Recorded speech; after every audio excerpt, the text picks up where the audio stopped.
fi dhammi hubbil jad. Ini satu pasal pada mencela cinta ilkul qulub.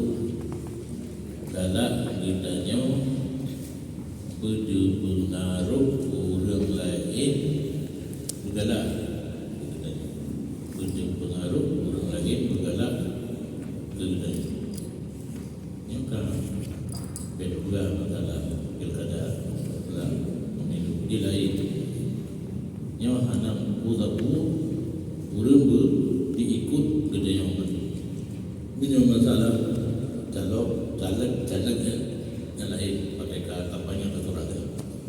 Kerana Allah Taala ayat Quran nilai dari tilkad darul akhiratu naj'aluha lil ladzina la yuriduna 'uluwan bil ardi wala fasada.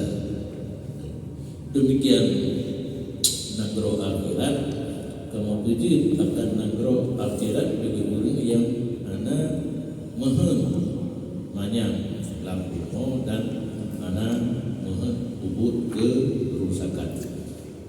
Berarti beda hidup dunia dengan hidup akhirat. Akhirat baru tujuh oleh Allah menyebutnya wahina dalam dunia merendah diri adalah beraya udahnya dan adalah ubud yang mengakibatkan rusak umum. Dan ketahui olehmu bahawa sungguh definisi jad dianya itu berguru. Nah, hakikat melalui tarikan hakikat makrifah yang ke definisi ta'rif hakikat istilah mantek yang ada yang di apa tu mantek dalam berfikir atau sir maka kita berjalan mulai berubah perlahan.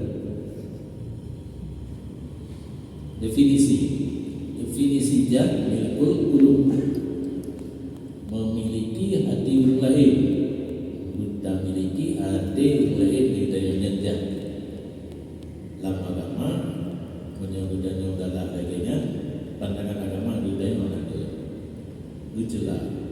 Berarti tak dengai baik dan hamil baik dalam udahnya ketentuan yang hadir tanya ogala urang lain dalam udahnya dikedi urang lain dalam udahnya beda tahap banyak mana ada udah sendirian kan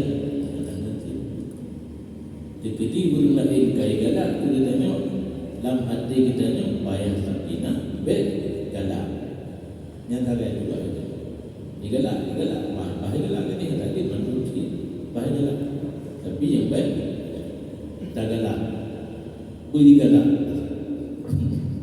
yang baik tak galak beri galak digalak mana ya kebutuhan yang kecil bilkul ingin memiliki adik lain panutan kepadanya mendung